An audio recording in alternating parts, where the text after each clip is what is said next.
我仲有好多嘢做。凍鴛鴦走堂。點心紙喺邊？我通常返屋企。我哋去邊度食飯？你幾點瞓覺？祝你新工作順利。燒肉要半肥瘦。我冇所謂。腸粉要豉油多。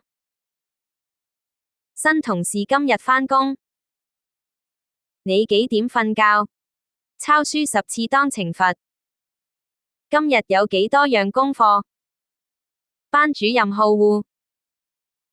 龍蝦點樣計？去睇醫生啦。我睇電影學。你有冇 Facebook？唔該打包。